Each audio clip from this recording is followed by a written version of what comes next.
Welcome to the Verdin Verdict Sports Show. I'm your host, Jacob Verdin. Today we're bringing you another LSU practice footage video. We're going to be doing a little bit of commentary over it as we normally do. First things first, the offense is going to start us off. We got a couple of questions lineup-wise that have been answered. Yeah, we had some rumors, we had some rumblings, but to start things off, you see John Emery Jr. in the backfield. I will say it's more than likely to get him, back comfortable with that body. He just suffered an ACL injury. You want to make sure he's recovered. He's at full speed. He's a good to go for week one. Now, here's where the changes start to happen. Some of the questions you had start to get answered. Caleb Jackson's going to come in, start getting his reps. A lot of people wonder, why is Josh Williams in that spot? Josh is experienced. Josh kind of has that grease in his wheels, so to speak. So why not throw the young buck out there to get forged in the fire? Well, Joe Sloan and Coach Kelly did just that today. Also, we saw Ricky Collins continue to get in at the quarterback 2 spot. Here you see John Emery coming through a hole again, looking healthy, looking fresh. It looks like nothing's wrong with him. The same John Emery that we've seen in recent years' memory. See Joe Sloan talking to Chris Hilton here. Kind of seen Chris Hilton get utilized in the short field a little bit today, which is odd because you would think he'd be your vertical threat, your deeper threat. Not to say that he won't be, but they used him in a little shorter mobility range today. It is practice, it is open field. They're probably not trying to make every single thing real game situation, but you see here he's catching a ball in the backfield like 2 yards off the line of scrimmage. I really wouldn't expect him to be into that position. You would kind of think the C.J. Daniels, the Zay Thomases, those type of people would be running that position, but you never know. You never know what they have brewing here. Whatever works, works. Here you see Josh Williams get in, though.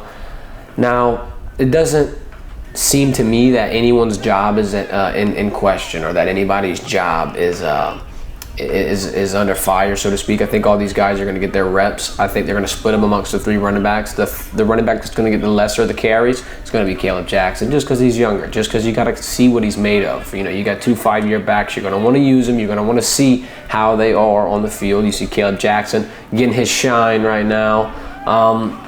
What I saw from him, he's powerful, he's still fast, gaining the 30 pounds of muscle, doesn't hold him down, he's still going to be quick, still going to be able to burst through the line. You see him right here having a go at it. And I think that's dangerous for a lot of people in college football, because that's a big dude running down that field that you're going to have to slow down, you're going to have to get in front of, you're going to have to continuously, get pummeled by, quite frankly. And I could see him gelling into this role and getting more reps as the year progresses, as he gets more trust, so to speak. We're not talking about no CFB 25 here, no coach trust, but kind of similar. We got Ricky Collins in the backfield taking those quarterback 2 reps. Seems like it's pretty clear he's going to be the guy, and we're going to keep using the word trust. He's got more trust, I believe, with the coaching staff comparatively to AJ Swan, who just transferred in. And it's no slight at AJ, and it's not saying that AJ might not see the field if something unfortunate happens. But as of right now, looks like Ricky Collins is your guy. You can make a multitude of guesses as to why, but all in all, it probably is going to be because he mimics Nussmeier the most. He's been around the most.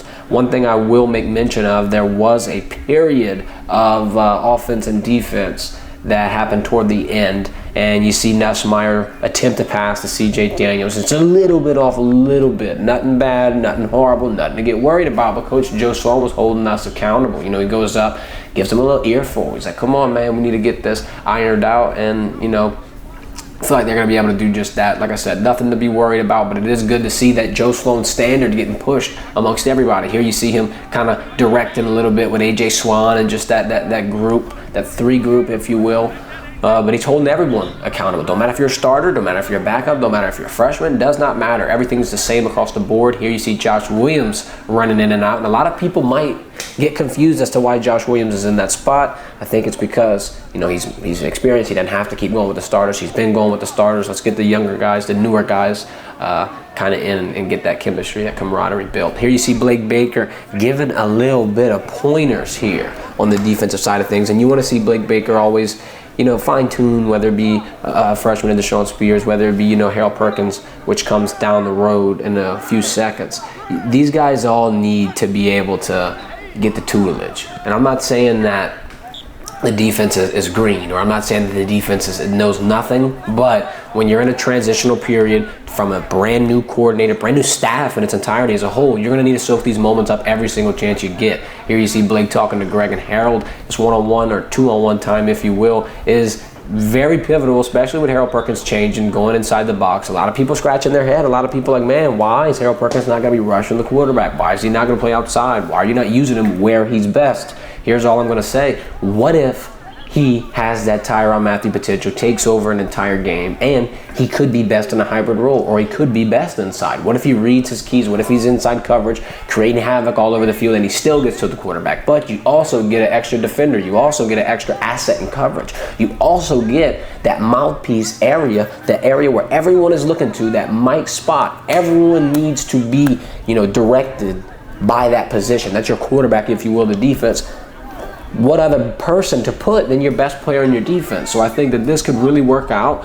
The camaraderie that they're building, the trust that they're building, the confidence that they are instilling in each other is going to speak volumes. I mean, if Harold Perkins is open to the ideas that the coaching staff has to him, which it seems like he is, and he said time and time again how confident he is in it, how he sees the potential. I feel like buying in on that scheme is everything you need. More look on the defensive side of the ball. Besides Blake Baker spending a lot of time with everyone, besides Harold Perkins getting comfortable, I really do think that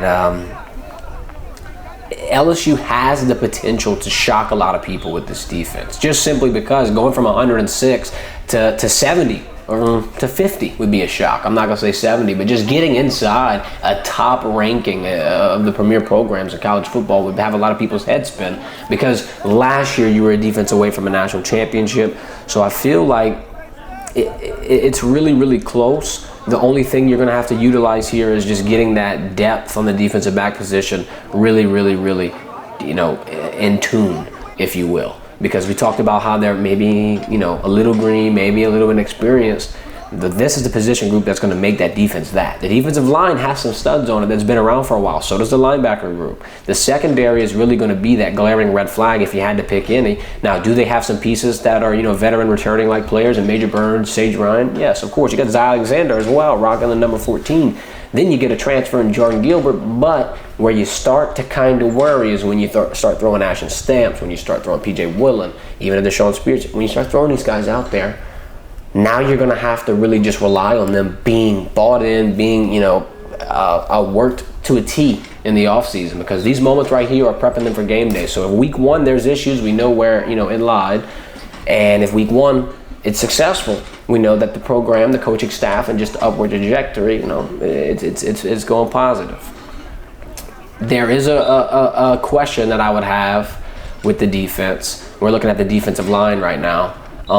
Now the depth is just always going to be my issue. Do we have guys? Yes. You have Jacoby Guillory. You have Womack, which has kind of been in limbo here. You got Savion Jones. You got a guy like Gio Paez from Wisconsin. You got a couple of pieces that Bo Davis can really mold on this defensive line.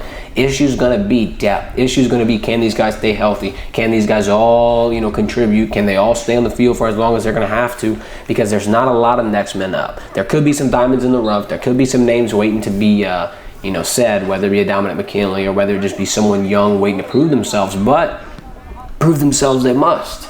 Because they're in a situation now where these guys that we're seeing, whether it be Harold Perkins, whether it be Greg Penn or Whit Weeks in this shot, there's a few guys that are quite simply just going to have to perform, and the defense are going to have to rely on. And if that don't work, then the defense might be in a bit of trouble. But I feel like, your Harold Perkins, your Greg Penn, your Major Burns, your Sage Ryan, you're going to get what you need to get from them. They're your veteran, experienced players. What you need to worry about is getting the freshmen on target. Make sure that if they have to get thrown in the mix, they're ready. If they have to play supplemental reps, they're ready. How do you do that? You take advantage of moments like this, whether it be fall camp, spring camp, summer camp, it don't matter. Put them in a room together in the offseason. Get them to work more than the other teams are working. Get them to gel and bond more than the other teams are gelling. And that's going to pretty much be your X factor, if you will. You see the special teams here, a little bit of return action for Kyle Parker. I feel that might be Zay Thomas right there, but Kyle Parker was in on a few of these return options. So you would expect them to get some wide receiver 3 or some slot work, if you will. I'm going to keep updated on that, what the special teams returner looks like, what that wide receiver 3 position looks like in general, because quite frankly, it's looking like Kyron, Chris, CJ. And, you know, the once Aaron Anderson, maybe Kyle Parker, and even a Zay Thomas, those guys are getting utilized. They're going to find creative ways to get them involved in the scheme, but it might be more towards that special teams, more towards that short, quick field, you know, options. Maybe not that position, though, the wide receiver position. I will make a note. We keep talking about depth and experience, this, that. The third wide receiver position is stacked. The wide receiver position is probably your deepest position at LSU. That or running back, because you do have a lot of running backs that you can look at. We've named 3 that are probably all going to see the field within 2 weeks. And then you still got Caden Durham. You still got Trey Holly. You still got people that you can rely on in the backfield. Here, if you look at this part return, this is when you see old number 12 Kyle Parker in the backfield. And those options at return, man, that's solid options. That's explosive players. That's quick players. That's players that you can rely on to make plays not only on the special team side of things, but on the offense as well. Like I said, you know, my overall theme of this video is just get that depth, get that experience out the window, get the depth in the window. Don't get that out the window, but get the greenness out. Let's just start to slowly gel and get into that SEC level of play.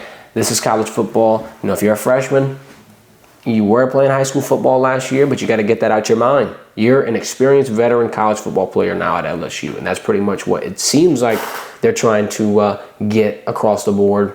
Every college program obviously wants it, but LSU is going to have that happen on the defensive side of things to continue to see success, to continue to have a chance at a double-digit win season. The offense looks good. It looks gelled. The defense looks like it's coming along. There's really no bad reports that I would have, other than let's just keep adding the layers. Let's keep adding the wrinkles, if you will. And it looks like Blake Baker is successfully doing that. You know, even Corey Raymond and Bo Davis, they're all getting active. They're all vocal. They're all holding everyone accountable.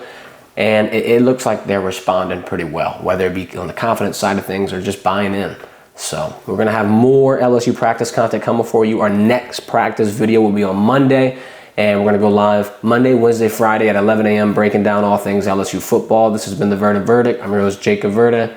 Thank you for watching. Y'all hit the subscribe button. I'll put our social links below as well. Go give us a follow. Give it a thumbs up, too, if you like it. And be on the lookout for another one on Monday. Y'all have a good one.